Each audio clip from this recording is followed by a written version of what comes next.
Assalamualaikum. Sekarang kita lanjut masih pakai SPSS untuk praktikumnya. Jadi kita akan belajar one way ANOVA atau analisis varian satu arah pakai SPSS, gitu ya. Mengingatkan kembali, jadi ANOVA itu sebenarnya masuk ke dalam kategori pembandingan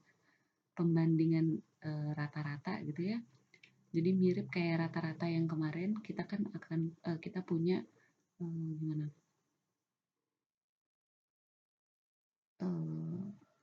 apa H0 μ1 sama dengan μ2, H1 μ1 tidak sama dengan μ2 gitu kan ya. Ini kita bisa pakai kita bisa pakai uji Z kalau N lebih dari 30, sigmanya known, dan kita bisa pakai T kalau N kurang dari 30 atau sigmanya unknown gitu kan ya. Nah, ini kan tapi cuman bisa untuk dua rata-rata. Gimana kalau ternyata lebih dari dua rata-rata yang kita mau uji gitu. Nah, bisa sebenarnya tetap pakai apa namanya Z dan dan T ini, cuman kan harus satu persatu gitu. Misalnya ada 1, 2 sama 3. 1, 2 dulu, 1, 3, terus baru 2, 3 gitu kan. Nah, kalau kayak gini kan errornya akan lebih besar yang akan dihasilkan. Oleh karena itu muncullah si ANOVA ini yang membandingkan rata-ratanya secara simultan atau serentak bersama-sama gitu. Nah, si ANOVA ini didasarkan dengan distribusi F gitu ya pengujiannya. Jadi nanti komparasinya dengan F tabel. Nah ini contoh kita mau lihat perbedaan antara dua atau lebih rata-rata itu. Kita lihat kalau ANOVA satu arah berarti yang diselidiki hanya pengaruh satu faktor aja. Contoh tipe-tipe ban roda, misalnya ban rodanya ada ban roda tipe 1, 2, dan 3. Apakah tipe 1, 2, 3 ini mempengaruhi kecepatan atau enggak? Kemudian ada temperatur pemanasan, misalnya suhu rendah, suhu sedang, sama suhu tinggi, apakah mempengaruhi produk yang dihasilkan atau enggak gitu. Tapi yang diteliti itu cuma satu faktor. Kalau nanti dua faktor, maka akan masuk ke ANOVA dua arah gitu kan ya. Sekarang kita masih ke ANOVA satu arah dulu. Ini asumsinya sampelnya random independen, berdistribusi normal, dan punya kesamaan variasi. Nah, di sini nih ada asumsi kesamaan variasi kan ya. Karena sekarang kita akan praktikumnya pakai software, jadi tinggal klik, jadi kita uji dia nanti nih bagian kesamaan variasinya ini. Ya. Nah, ini contoh klasifikasi satu arahnya. Ini misalnya tadi tipe-tipe jenis ban, misalnya ban jenis 1, ban jenis 2, sampai ban jenis ke C. Kemudian di sini pengamatannya, misalnya ban jenis 1 diulang 3 kali, ban jenis 2 juga gitu ya. Jadi yang ditotalin adalah total perlakuannya, bukan total ulangannya. Kayak gitu ya. Sepertinya kalau teorinya kalian bisa buka lagi materi ANOVA di video sebelumnya ya. Untuk teorinya ini hanya mengingat-ingat aja. Nah, hipotesisnya H0-nya karena hanya ada satu faktor, kita cuma punya satu hipotesis. H0-nya mu-nya sama semua, H1-nya tidak semua mu sama atau biasa ditulis mu I tidak sama dengan mu J untuk I yang tidak sama dengan J gitu ya. Ini minimal terdapat satu yang tidak sama. Minimal satu yang nggak sama itu artinya bisa lebih dari satu yang nggak sama semua kah? Kita nggak tahu gitu ya. Oke. Ini adalah pemecahan variasinya. Jadi di ANOVA ini nanti akan ada JK total yang dipecah menjadi JK perlakuan dan JK sesatan atau sampling atau galat ya. Ini persamaannya, masih ingat ya, nanti teorinya dilihat lagi di kelas, udah kita bahas detail. Kemudian ini tabel ANOVA-nya. Jadi antar faktor ini yang JKP perlakuan, error ini yang sesatannya, ini yang totalnya gitu ya.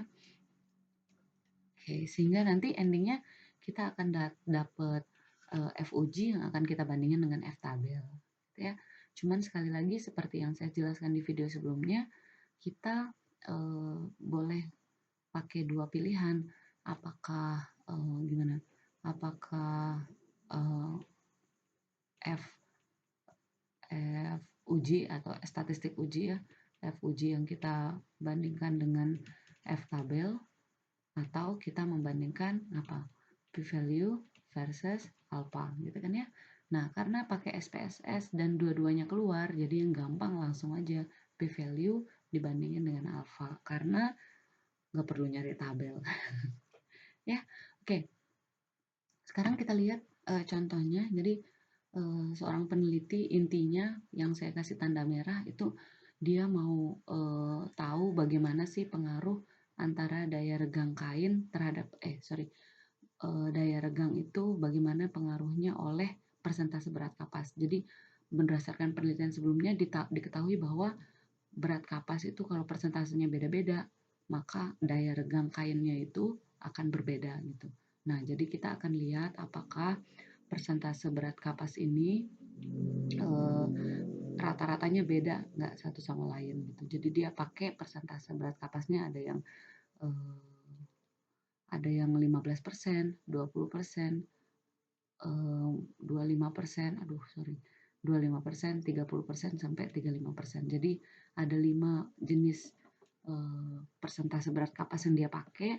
Terus dia uji di 5 percobaan. Jadi ada 5 daya regang yang dia dapat untuk setiap masing-masing persen. Gitu ya. Dengan data sebagai berikut. Nah, jadi di sini untuk persentase berat kapasnya 15% misalnya. 15% dia uji 5 kali, ternyata daya regangnya 7, 7, 15, 15, 11, 9 gitu ya. Kemudian yang berat kapas kedua 20%, diuji 5 kali juga. Jadi ada 5 persentase berat kapas yang berbeda. Nah, yang dari sini kita mau uji apakah ada nggak bedanya daya regang yang dihasilkan ketika pakai berat kapas yang berbeda-beda gitu. Sehingga dari sini kita bisa tahu hipotesis kita apa. Berat kapasnya kan ada 5 ya. Jadi mu1 sama dengan mu2, mu3, mu4, mu5 gitu kan ya. Nah, kemudian H1 kita adalah minimal ada 1 mu I yang tidak sama dengan mu J untuk I yang tidak sama dengan J gitu kan ya. Nah, ini hipotesis ANOVA kita. Sekarang kita melihat tabel ANOVA-nya gimana. Kemudian kalau ternyata dia ditolak, nah kan kalau ternyata H0 tolak, jika apa?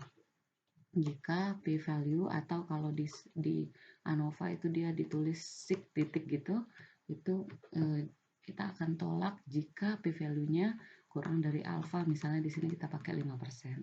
Oke. Nah, kalau tolak berarti kan minimal ada satu yang beda. Ya enggak?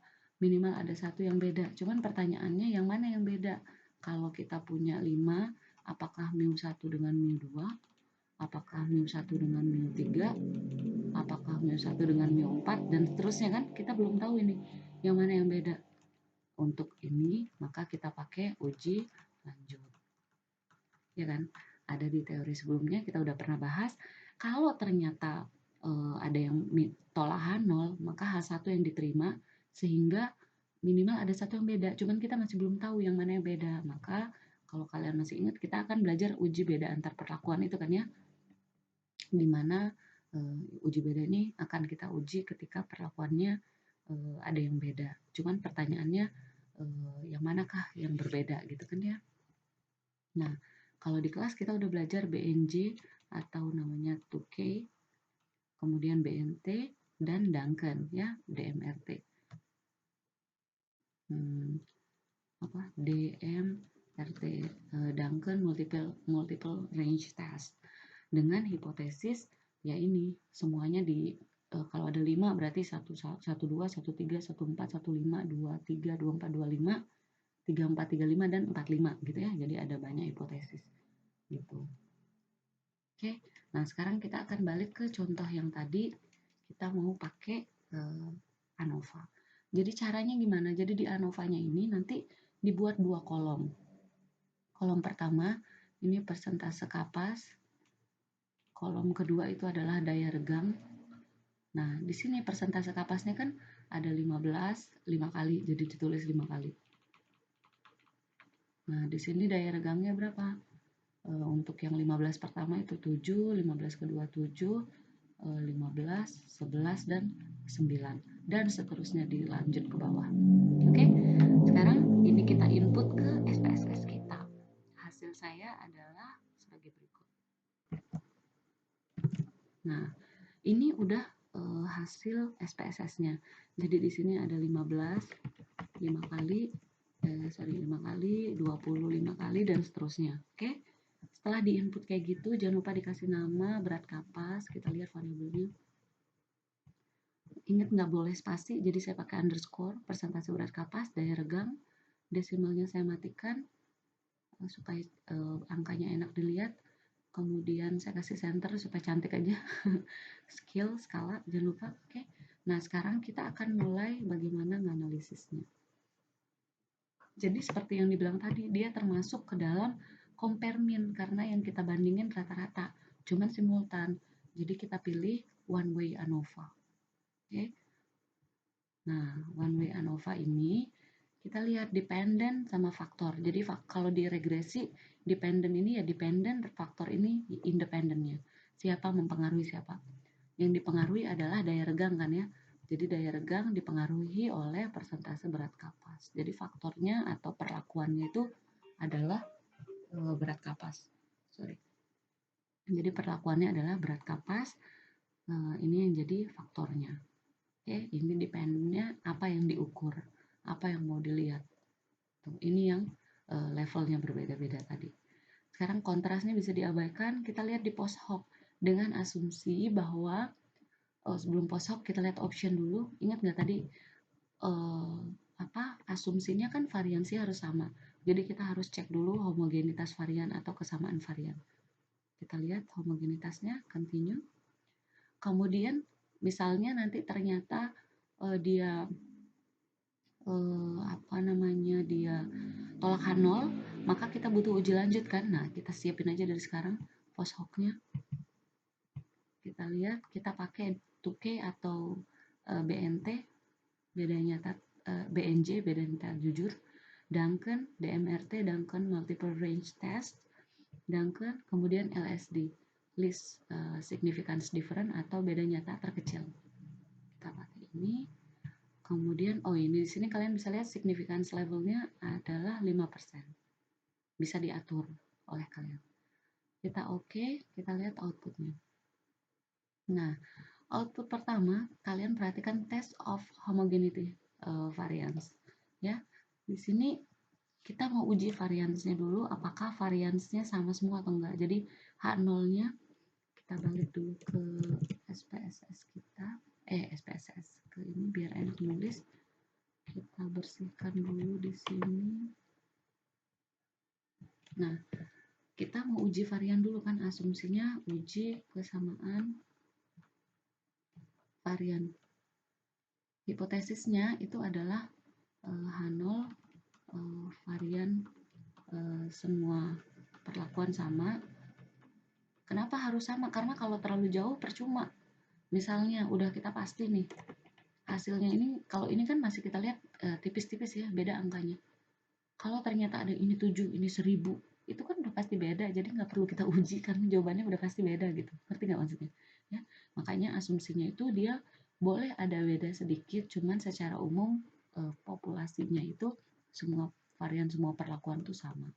Ingat di H0 itu harus sama, H1 berarti variannya tidak sama. Ya kan? Nah, sekarang berarti tolak H0 jika karena varian bisa pakai UGF, cuman sekarang karena pakai SPSS kita pakai aja p-value-nya kurang dari alfa gitu ya. Nah, sekarang di sini kita dapat p-value-nya itu 0,637. Berarti ini 0,637, alfanya 0,05. Berarti apakah p-value-nya kurang dari? Enggak, tapi dia p-value-nya lebih dari, sehingga ini gagal tolak H0. Lebih dari berarti tolak H0. Ini tolak H0 ya. Kalau tolak H0 berarti kesimpulannya variannya itu tidak sama. Astagfirullah, sorry. Tadi saat di sini keliru, pantas kok aneh. Apa namanya?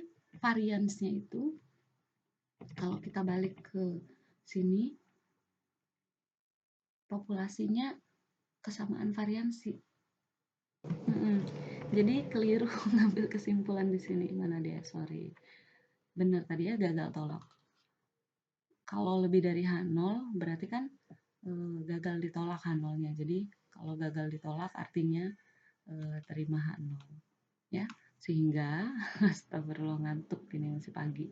Sehingga variansinya sama ya. Jadi kesimpulannya adalah variansinya sama. Ini ya. Gitu. Sekarang asumsi variansi samanya udah terpenuhi. Kita balik lagi ke ANOVA, ke SPSS ya. Nah, di SPSS-nya kita lihat tabel selanjutnya. Kita lihat tabel selanjutnya adalah ANOVA. Di bagian ANOVA ini, nah, di bagian ANOVA kita lihat between groups sama within group. Jadi between ini antar grup, kan antar perlakuan 1, perlakuan 2, perlakuan 3, berat kapas 1, 2, dan 3. Jadi between antara grup. Within group ini adalah dalam satu perlakuan, itu kan misal 15%. 15% itu di dalam 15% itu ada perbedaan. Jadi itu nggak boleh kan, harusnya kalau sama-sama 15% harusnya sama. Karena ada beda makanya dia error. Makanya kadang error itu dikasih nama within group. Di dalam grup itu ada beda. Kalau between group kan memang perlakuannya 15% dengan 20% dan seterusnya. Kalau within ini dalam setiap grup itu ada beda ternyata. Padahal harusnya kalau 15 mah hasilnya sama semua, 20 hasilnya sama semua gitu. Karena ada beda jadilah dia error gitu. Nah, sekarang kalian lihat di SIG-nya.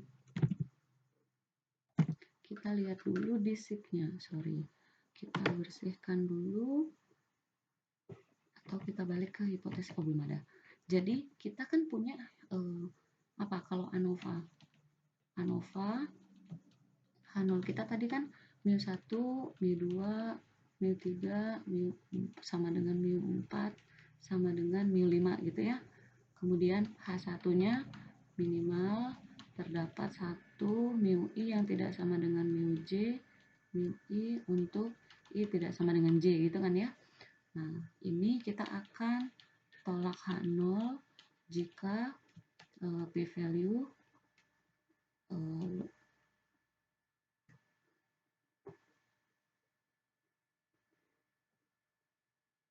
kurang dari alfa. Oke. Sekarang kita lihat p-value kita sig-nya 0. Oke. Aduh, maaf. Berarti p-value kita di sini 0,000. Alfa kita kan 5% alias 0,05. Berarti kurang dari alfa gitu ya. Kalau tolak H0 berarti yang diterima adalah H1. Jadi kesimpulannya adalah minimal ada satu yang enggak sama gitu kan. Jadi dari semua persentase berat kapas ini minimal ada satu yang enggak sama. Cuman kita belum tahu yang mana. Oke, makanya kita lihat sekarang dia punya hasil uji lanjutnya. Sekarang kita lihat uji lanjutnya dengan melihat multiple comparison. Nah, di sini kita lihat LSD yang pertama. Jadi di LSD ini kalian lihat bintang paling bawah, the mean difference is significant at level 0,05. Jadi yang dikasih bintang itu artinya dia beda. Sekarang lihat antara 15 sama 20, 15 sama 25 gitu ngebacanya ya. Jadi yang pertama 15 sama 20. Ini bintang dikasih bintang. Dikasih bintang, dikasih bintang. Atau kalian bisa lihat di SIG-nya. ini kan kurang dari 0,05 nih yang 3 ini, sehingga kurang dari sehingga tolak.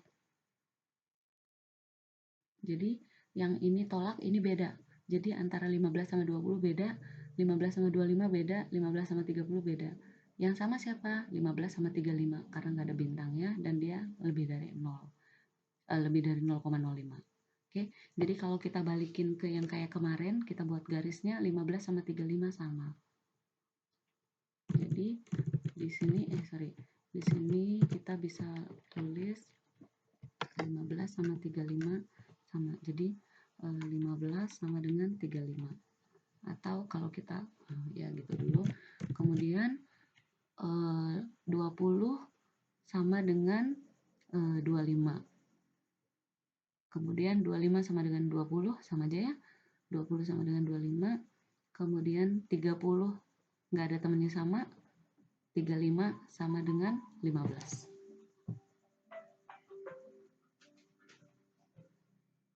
Ya. Jadi 35 sama dengan 15 ya udah sama. Jadi yang disama menurut LSD itu adalah 15 dan 35 dan 20 dan 25. Kalau kita balikin ke sini berarti 20 sama dengan 25 gitu. Jadi hanya dua ini aja yang sama menurut si LSD gitu. Oke. Nah, sekarang kita lihat hasil yang lain. Dengan menggunakan 2K. Jadi kalau lihat di 2K lebih gampang ngelihatnya. Jadi dia udah langsung dimasukin ke dalam kotak yang sama. Tuh. Jadi di sini bisa dilihat 15 sama 35 itu sama, ada dalam satu kelompok yang sama. 20 dan 25 itu sama, dan 25 dan 30 itu sama. Oke. 15 35, 20 25 apa? 25 30. Kita lihat coba ya. Jadi kalau menurut si 2K kita giniin aja. Tadi kita yang pertama tuh LSD atau BNT. Menurut BNT 15 sama dengan 35, 20 sama dengan 25. Terus kalau menurut BNJ atau 2K itu 15 35, 20 25, 25 30. 15 35, 20 25 sama 25 30 gitu ya. Sekarang yang terakhir DMRT. Yang sama menurut DMRT itu siapa? 15 35, 20 25 dan 30 sendiri. Jadi dia sama kayak ini kan tadi ada 30 ya di sini. Sama dia hasilnya kayak LSD.